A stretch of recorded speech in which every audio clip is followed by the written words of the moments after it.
Well, hi there. Welcome to NickPod 3.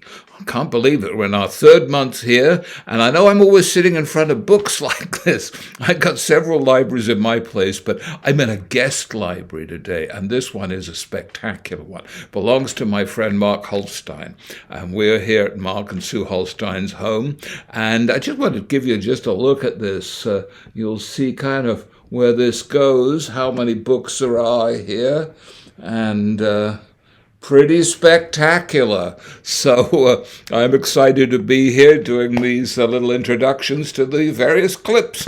We've had some great reactions. Thank you very much. If there's things you want to know or hear about, then hey, let me know, because I'm enjoying doing these and plan to keep on going one a month. So what do we got for you this month on the NickPod? Well, we've actually got a few interesting things. We had a very sad occurrence last month. My good friend Shimada died, and which was just so very, very sad to everybody in the magic world. And I wrote an entire tribute in Vanish, which was kind of that serious, all the facts and dates and things. But I thought I would tell a couple of stories, because one of the great things about Shimada was so much that he did, and spending time with him was a lot of fun. So I've got that lined up. And also, since we now have the legacy to continue, I've got part of an interview with Luna Shimada, his daughter. And this was done, probably about 96, back in Vegas on my show, The Entertainment Files. That's going to be on there. I've got a great magic tip for you. If you're a card worker, you're going to want to learn this. It's a way to handle playing cards on stage that is extremely effective. So I'm going to put that clip in there. And since we're talking cards, well, what the heck? We might as well have a little tribute that I made to Dai Vernon, the professor. So I'm going to put that in. And whilst we're thinking Vernon, I've got a little clip from my friend Bob Swadling. We had a Ken Brooke seminar, revisiting Ken Brooke. We do these about every 6 weeks. We have a free seminar for our VIP clients. To be a VIP client, you just have to sign up for our mailing list on the website. So that's how you do it. If you're listening to this, watching this, and you're not there, do it, because these are a lot of fun. But Bob Swadling has got a great story that I'd never heard about Ken Brooke and the professor. So we're going to have that on there, and we've got a few other exciting things coming up.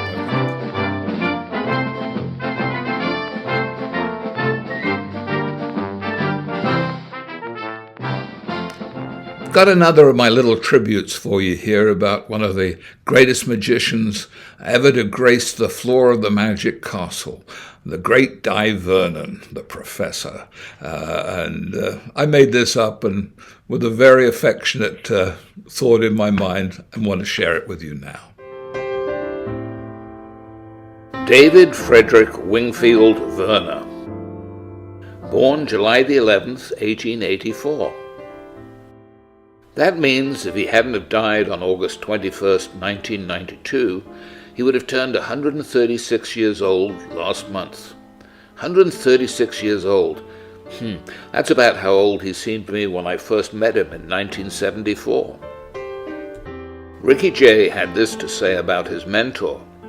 Dai Vernon, the greatest sleight of hand figure in the history of the art. Rarely performed, but he invented magic and had an enormous influence on the whole range of sleight of hand. And so often, the magic he was doing was to fool other magicians. I first heard about Dai Vernon from my magical mentor, Ken Brooke.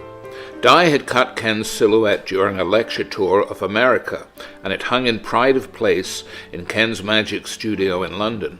It was in that studio Ken taught me the linking rings.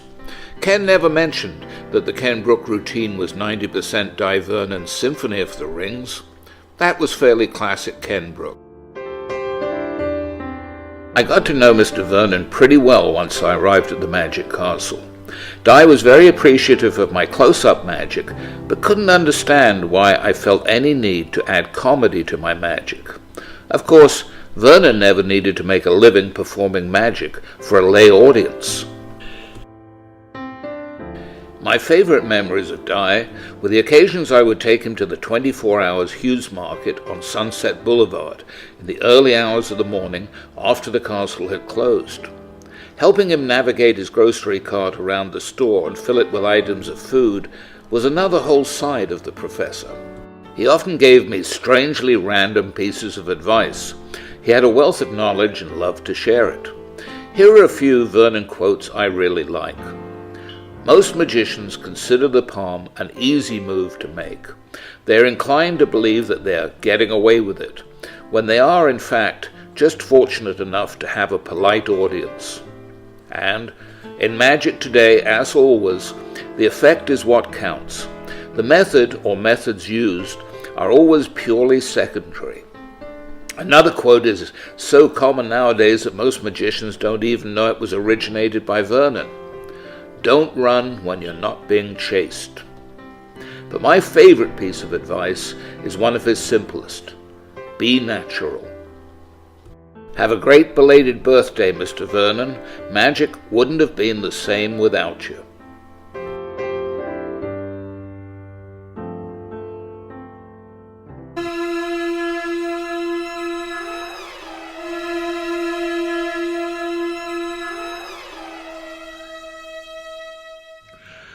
We had a wonderful seminar recently about the great Ken Brooke, revisiting Ken Brooke.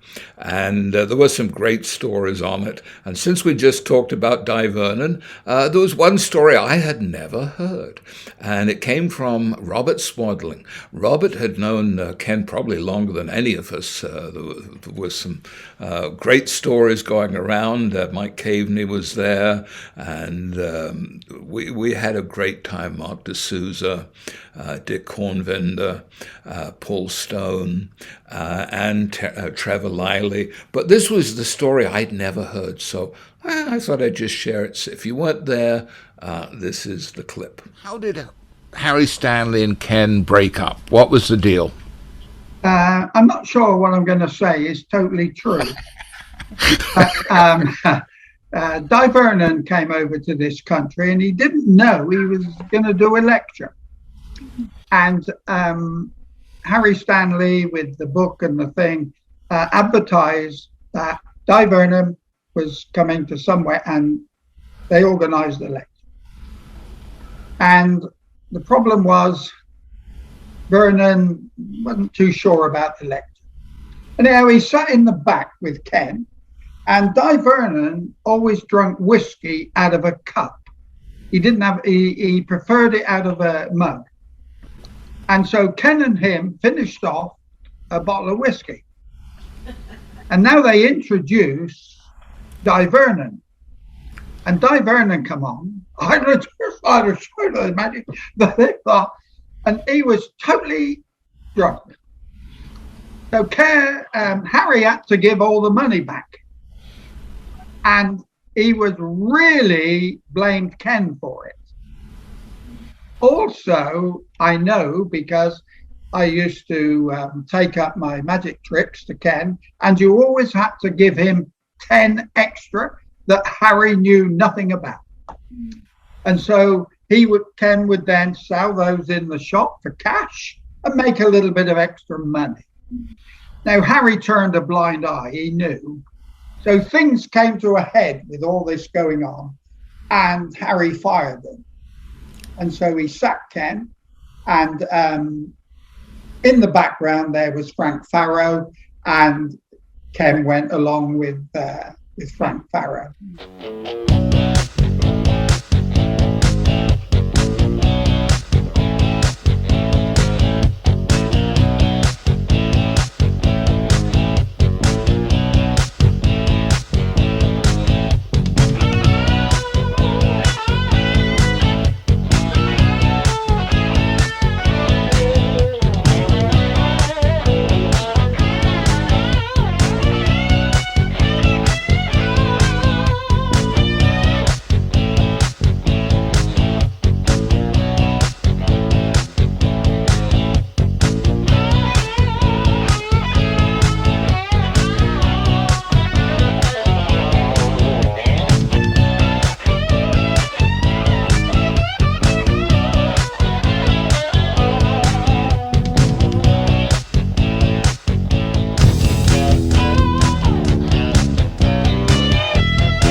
There you go. That was also a little trailer for just to give you an idea of the other stuff we did and the fun we had on that Ken Brooke seminar.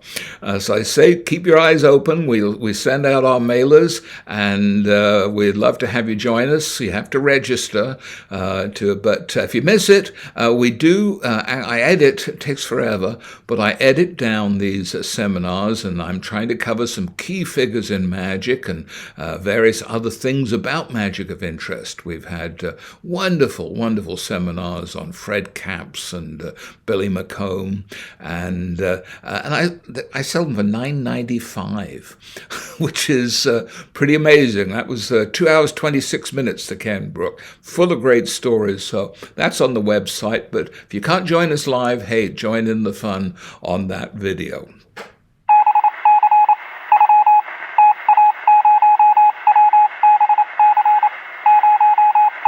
Well, I want to do a little bit of a clip here from my old Entertainment Files show. And this is with Luna Shimada, since we're going to be talking a little bit about Shimada, who is now carrying on that Shimada legacy with magic, as she has done for many, many years. I've known her for a long time, and she does a wonderful show, and she knows so much about magic. And we were lucky enough to get her to come into the studio. She did a trick, and she talked a little bit about magic, and I want you to see a part of that clip right now. But magic I see it as a very feminine quality, because it is about creation, and women take a very different approach to magic than men do, because at least with me and some of the women in magic that I have had the pleasure to converse with and connect with, magic is becoming more, as more and more women are coming into the field, it's more about sharing and healing. That's arts. Interesting. That is interesting. And so creation is something that women just intuitively have a connection with the whole, cycles of birth and giving birth and that whole nurturing aspect.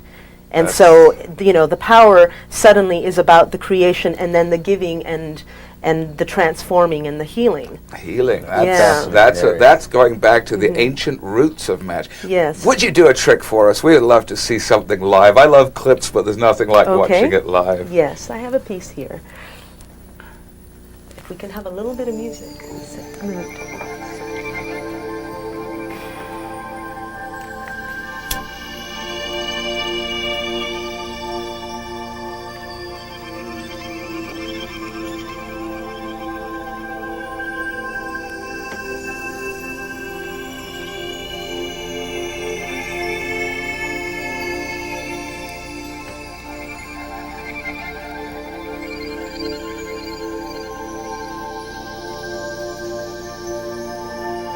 Life is a journey.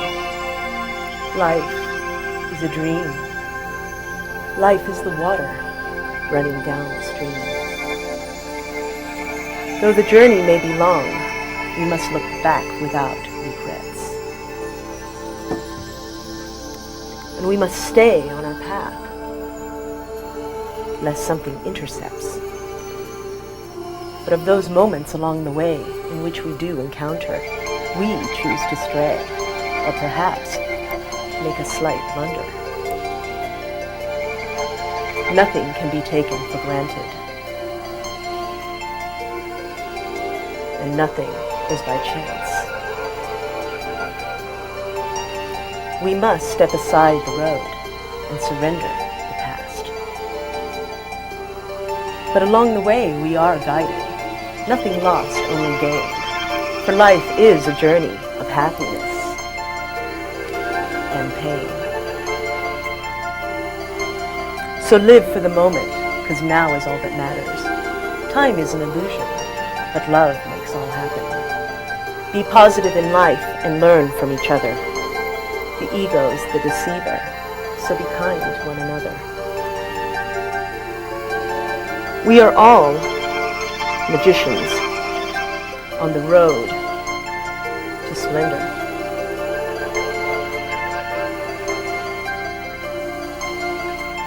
But if you forget, please do remember.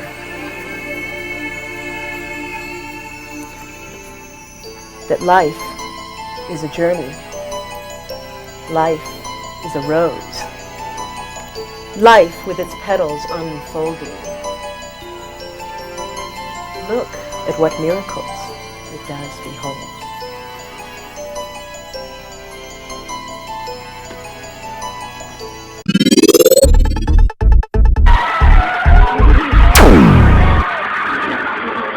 Get exotic for this road story. We're going to go out to Maui.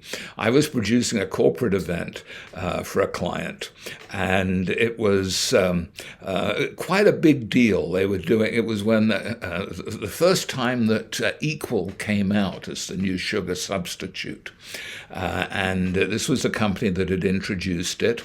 And we were out there, and I was putting on, and it was supposed to be an East meets West event. And they had like this beautiful dining room at the Four Seasons, and I got close-up guys. Daryl was there, Bruce Savan, a bunch of people, and I was doing illusions, and Glenn Falkenstein was there. He was doing of course, his mind reading. But the big deal for this event was Shimada, and this being this East meets West, they had flown out sushi chefs all the way from Japan, the very top guys, and they'd built this little river that went right the way through this particular huge banquet hall. And one side was East and one West, and so the other side you could get your prime rib, whatever it was. And the deal was Shimada was going to start off the show, and he was going to start off with his Dove act, which, you know, and the beautiful in the tuxedo. And then after that, I would come out, do my illusions, my comedy work. Glenn would come out and he would do his mind reading. And then after that, I'd do a little bit more comedy. And then the show would finish off in a big way with Shimada doing his amazing parasol act with producing the 60-foot fire-breathing dragon at the end. Well, it was great on paper. And it would have been a great show, but strange things happen, and this is one of those strange things. The guy who was in charge of this company being brought in, everyone was scared to death of him, the CEO. I'd never heard of him, but they shook when they talked about him. Later on, the name really meant something, was Donald Rumsfeld. And this was before he was in politics. He had rammed through this sugar substitute, maybe a little too quickly. And so everyone was very, very nervous about him. But I said, don't worry, the show's going to go smoothly. And my stage manager for the event was David Novich, who was a long-term Magic Castle stage manager. So we're all set, ready to go for the show. And being a banquet hall, you know, it was always the same. You got the stage in the center. Shimada had so much equipment with the parasols and the birds. He was on one side, and me with the illusions, and Glenn was on the other side. So we were and there was really no way between the stages. There was no backstage. We just had the wings. That's where we were. So about, maybe 20 minutes ahead of showtime, I got a call from David Novich saying, Nick, we have a problem. I said, we do. And I should tell you one other thing. This was the first time that Shimada had performed with his daughter Lisa, who of course now is Luna. And they were performing the act together because Luna's brother Jason had just been born, and Deanne was back in LA and couldn't do the show. So this was the first time she'd helped out with the act with Dad. So anyhow, one of the things that got lost apparently, you're going to hear about. So I get this, Nick, you've got to do something. Come. And I said, well, what can I do? So I'm in a tuxedo. And David Novich said, well, you have to go over and see Shimada. So I had to crawl under the stage. So I actually had to crawl under the stage. I'm in a tuxedo, you know, it was like a prisoner of war escape movie or something. And then as I get through, I see a pair of legs that are literally jumping up and down that look like they're Shimada. And a voice goes, sheet, fuck, sheet. shit. And I'm going, oh, something's really wrong. And I got to the other side. There was Shimada. He had a dove in one hand, and he was sort of half-dressed. And he said, Nick, no dove harnesses. And the dove harnesses for his dove act had not got packed. And he said, I can't do that. And suddenly I'm getting very nervous because all this talk about this really tough guy, Donald Rumsfeld, he created wars. The man was tough. I'm going, oh, but we've got to do something. Oh, can't do it. And so I said, well, what can we do? And we talked it through a little bit. And then suddenly Luna said, well, maybe we can make some. Make some? Dove harnesses. So I said, can you do that? And so, maybe. So I said, okay, here's what we're going to do. We're going to start the show with the Parasol, the Dragon Act, and then we'll do our stuff in between, and you sew the harnesses, and then we'll close. We'll reverse the bill so you finish on the Dove Act. So I then, I crawl under the stage again. I got to the other side, and we were ready to begin the show. I walked out on stage, and I said, ladies and gentlemen, all the way from Tokyo, the great Shimada. And the curtain opens, and there he was. He had on the beautiful, the Japanese robe, and he did the Parasol Act, the dragon. Oh, it was just great. It was spectacular. And he finished, and I came out to do my time. And I'd arranged with David, our stage manager. He said, well, I'll give you the okay when we know that everything's set to go. If it's set to go, was running through my mind. So I did my show, and no okay sign at the end. Well, that's okay, because Glenn came out, and I'd said to Glenn, maybe you could stretch a little. And Glenn kind of looked at me, and he didn't really have the kind of act that stretched. He said, well, I could do key rect. I said, that would be great. So he did that. He did a long set, and then after that, there was, I was just going to come back to a couple of comedy little bits before I introduced Shimada. No sign, none of this going on from the wings. So I had my extra tricks with me. This is an object lesson. Always make sure you have extra tricks with you. You never know when you'll need them. So I had a few. That's what I was doing, my 6-card repeat and things like that fitted in the pocket, the gypsy yarn. I was doing all this stuff. I did jokes. And I was having a flashback. It was Vegas all over again. I was having to stretch time. And eventually I got this from the wings. And I said, ladies and gentlemen, to finish our show, the great Shimada. And the curtain opened up. And if you ever saw Shimada live, the most amazing, he had an intensity in his look. It was wonderful. And he was standing there. And the whole room just went into shivers, the way it always did with him. And he did his immaculate Dove Act. And along with Channing Pollock, I don't think there's anybody who did a better Dove Act, who inspired Shimada to become a Dove worker. So Shimada did his 8-minute act. He produced all the doves, all those spectacular, the bird on the fan. He did all these various things, and spectacular standing ovation. He took his bow with that same impressive, impassive look on his face. The curtain closed. I said, thank you, ladies and gentlemen. I really appreciate it. Good night. And I went backstage, and he almost got, so, I need a drink. I said, you need a drink. I need a drink. Please hang up and try again. I want to show you something that's very simple. It took me many, many years to work out how to exactly do this, though, and I want to share it with you, because when you're performing any kind of card magic on stage, you have very different angles, views, and sensibilities to if you're doing it close up, one-on-one. And for instance, probably the most difficult thing in the world to do successfully is to have a card removed and signed. And I do have that for a couple of routines, because if you give somebody a chance to take a card out, they take it out, and either you have to totally turn your back, which is not a good thing on stage ever, or they have to worry about turning it over, covering it, signing their name on it, and it looks messy. So I do it a little differently. I allow somebody to select the card, say this is the card that they've selected, and then I say, let me show everyone. And this again is important. Close-up people get a pretty good look, but if you're working in a theater or indeed in parlor, you want to make sure people really see that card. So I hope, now this is great because you can show everybody around the entire room, you can show them that card and they know you can't see it.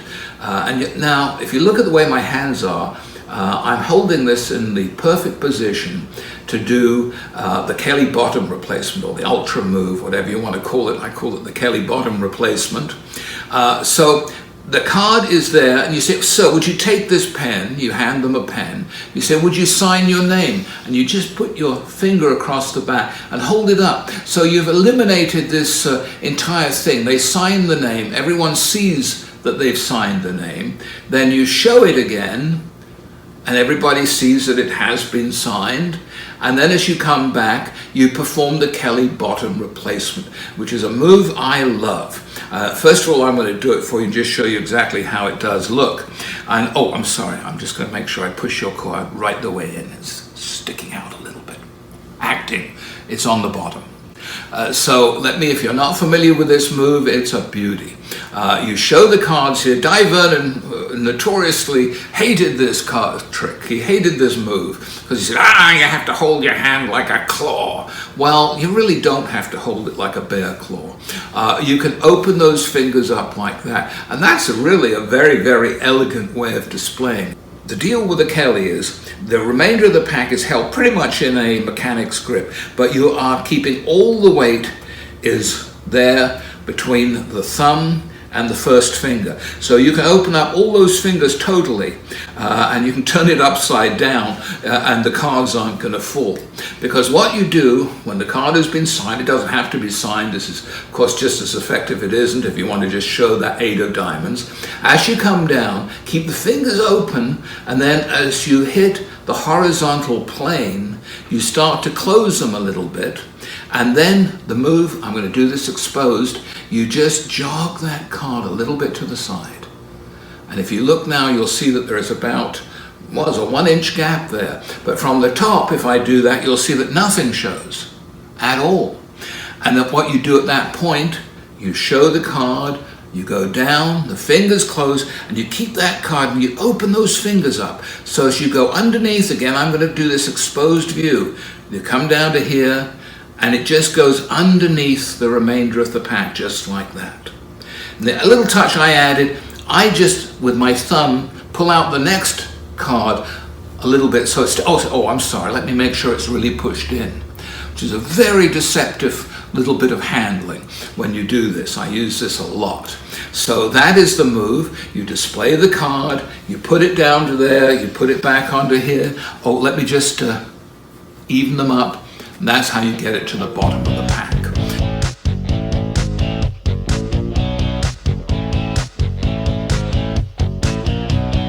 Please hang up and try again. Well, I want to share an old clip. I think it's from about 75, maybe 76, of me doing a card trick. I was quite the close-up guy back then. I still love close-up. But this was a Canadian TV show, and I flew down from L.A. with Steve Baker, Piet Paulo, Ricky Jay, and Pat Page was there. We had a wonderful time. I did this trick, and I just learned it. I've been performing in the Magic Castle in the close-up gallery, and it's been with me ever since. I've performed it non-stop, and it's evolved a little over the years, but we recently put out a video on it, a download on how to do it, but I thought you might like to see this footage here of an early version of the Gov's trick. And we're going to start off. You look like a gambler. Are you a gambler? No, a little bit. Maybe just a little bit. I'll show you what we're going to do. I've got some cards here. We're going to give them a shuffle. And I'm going to ask you, what is your favorite suit, Marilyn? Of all the suits. Clubs, hearts, spades, or diamonds. Okay, watch closely if you would, because I'm going to give the cards a cut. and we're going to turn over a card, one card, the ace of diamonds. Now, I'm going to find a few other cards to go with that. Let me give the cards another cut here. I'm going to do this quick fire, and you're going to do the rest of the work for me at the end. So let me show you what I do. One cut there, one there. That's how I find the next ace, the ace of clubs. The next one is found with one cut through to there, and that's how we find the ace of hearts. Now, I've done this a few times here, and what I would like to do is to have the next card found by you, if you would. I'm going to give these cards a cut. Would you point at one of those piles for me, if you would? That will keep your finger on top of the pile for the moment. That's great. Let me turn over the others. I'm really glad you didn't choose either of the other piles. May I turn over this central one here? That's where we find the last ace. The ace. I can tell you're a gambler. Let me put these over here. Collect up the rest. Now, what I should do, I'm going to put these on the floor and show you. These isn't a trick. This isn't a TV magic deck. They didn't arrive for Christmas. The real McCoy, one in each of every card in the pack. We've got the aces on the table. Next, we're going to have a card selected. Now, I wonder if you would do me one favor. As I go through these cards, I'm going to ask you to take out one card from the pack, if you would. Reach in, pull out, grab out a card, if you would. Pull it out, look at it. Would you hold it up to the camera so everyone can see it there? All right. I'm going to turn the aces over here on the table, and I'm going to take it back just one moment here. Let me show you one last.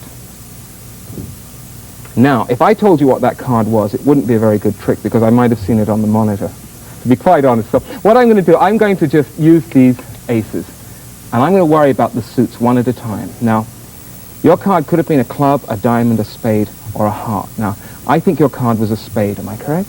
That's right. Watch very, very closely. Don't take your eyes off my hands, because what I'm going to do is cause that ace of spades to vanish, just like that. Well, not actually vanish, but change into another card. Now, the trick isn't over yet. Let me show you again, because I'm going to put that king down there on the table. That will leave me now with just the heart, the diamond, and the club. Watch closely. The next one to go is going to be the diamond. The diamond goes just like that. That's how we get rid of the diamond. And that can't be right. That would leave an extra king of spades. Let me put the king of spades down there, and that will lead me through now with just the club and the heart. The club and the heart. Now watch the club and the heart. The club. Oh, that can't be right. Let me start through again. I'm going to put the king of spades down here, and with one card only, I can't cheat. Well, maybe just a little. I'll tell you what, I will put this one here. And the way to keep track of these cards really easily is to just watch the one card that you're interested in. Now, the one that I want you to watch there is the king of spades. So watch it closely. I'm going to leave it sticking out like that amongst the aces. Now, if it's sticking out that far, you couldn't mistake it for, say, another ace. That would definitely be cheating, because when I work quite fairly with just 4 cards just before ace. I can see you still watch. I'll show you again. The one that you... Watch the ace of clubs. I'll do this one face up for you. I'm going to take the card there. All we do is we give it a rub and a shake. And it changes just like that. Now, had I done it face down, it would have looked a little bit different. I would have just done it like that. But then I would really have had to have cheated, because instead of just using one king of spades, I would have had to have used 1, 2, 3, 4, 5 king of spades. The quickest thing in magic is the way that king of spades changes to an ace of clubs. And if you missed that, well, you may just have missed the other ones changing back too, because we're right back where we started with just the... You look a little... Let me show you one, love. I can see it. Maybe I should show you here for one. There's the ace of clubs facing back. There is the ace of hearts facing back. There is the ace of diamonds. And finally, the ace of spades. So what I'm going to do, I'm going to spread them out, and with one wave of the hand, in the very center, we find the king. But you still look like you don't. I can tell you don't trust me. I'll give you one last chance. I'll show you them through in order. Remember the orders we go through. There's a diamond, then we have the heart, then we have the club, and then after that we have the spade. So it's spade, club, diamond, heart. Watch them closely, and remember the position of that king. The king is face up amongst the 4 face down aces. Just like that. So all we do with a little king's face where the aces' backs are, but if I were to give them that one shake, we now find we've got just the 4 aces. But to bring it back, we use that same move. Oh, that should really have been a king. Well, I'll tell you, if that one isn't the king, how about if we ended up with one ace face up amongst 1, 2, 3. 4 kings. Thank you very much.